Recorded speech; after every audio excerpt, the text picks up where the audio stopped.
What is going on, guys? It's Mr. JPSP20, and I am back with a kind of a double feature today.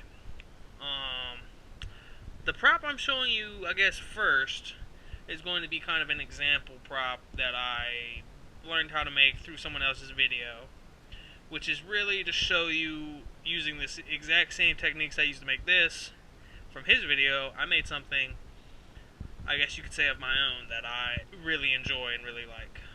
But it is the Bloodborne saw cleaver. And as you can see, I believe it's 1-to-1 scale, I believe. It might be a little small, but as you can see, it folds out and I can hinge it using these little pins right here. But they just slip into the holes right there and they hold it on both sides.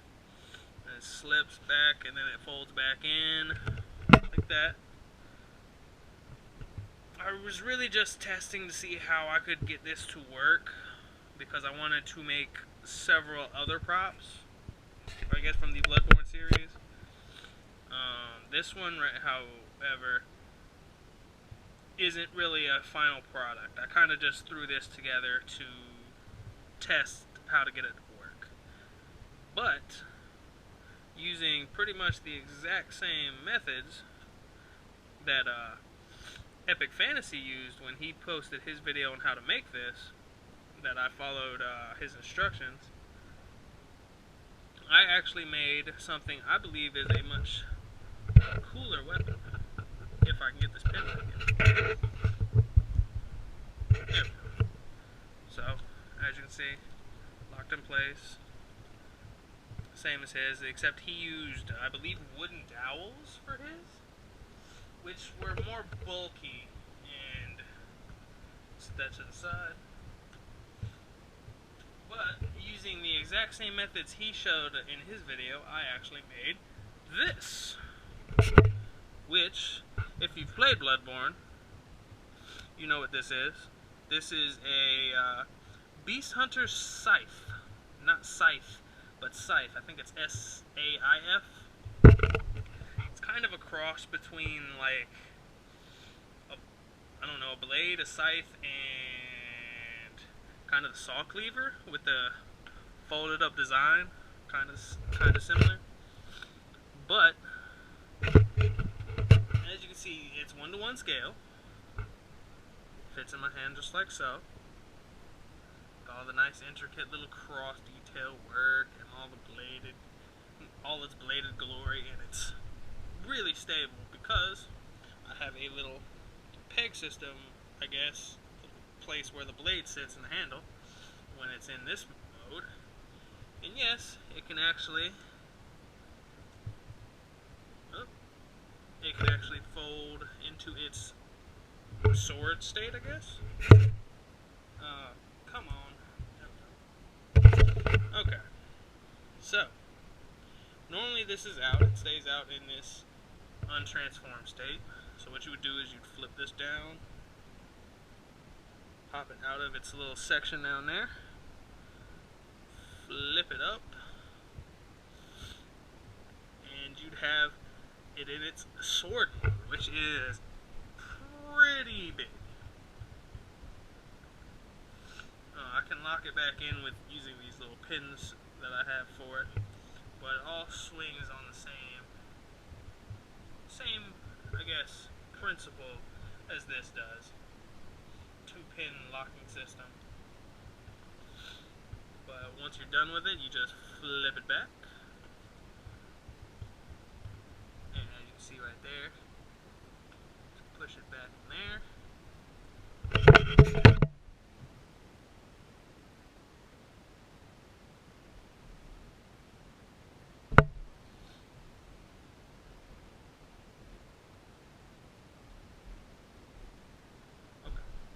There we go. So, get your little pins, get them in there. Give them a little rotation because these pins are actually made out of I guess a softer metal, so they bend a little bit. I'm gonna have to redesign some more sturdier pins in the future.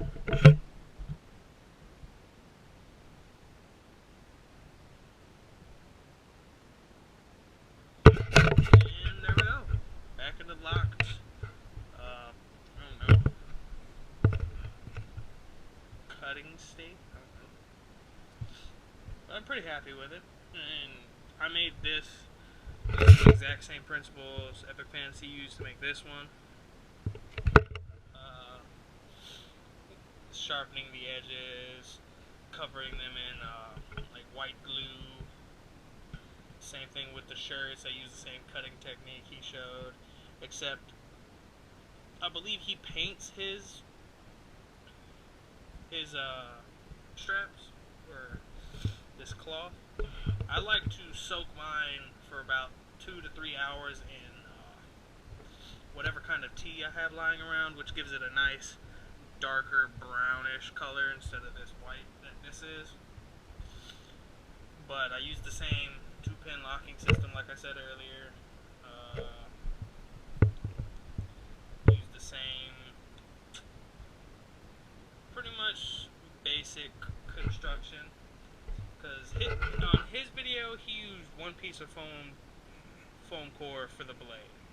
I use 2 for mine because I like the thicker look for something like this. But he had 1 for the blade, and then I believe it was 3 for the handle, which was 1 on each side, 1 in the middle, that this would rotate around. But since I added more to mine, it makes the handle 4, so there's 2 in the middle, as you can see there. But for this, however, I had to kind of go a little bit outside the box, because this whole thing, the little spinning mechanism here, all of this is 1 solid piece. So there's 2 of those, which has this little small blade on the inside. Then I had 2 extra pieces, which was just this upper section here with the crosses on it, and I had to make 1 of those for each side to get the look I was going for. But it allowed me to still make the handle the same way, which is the 2 pieces on the inside and 1 on the out, with foam reinforcement on the spinning part there, as you can see. But I'm pretty happy with it.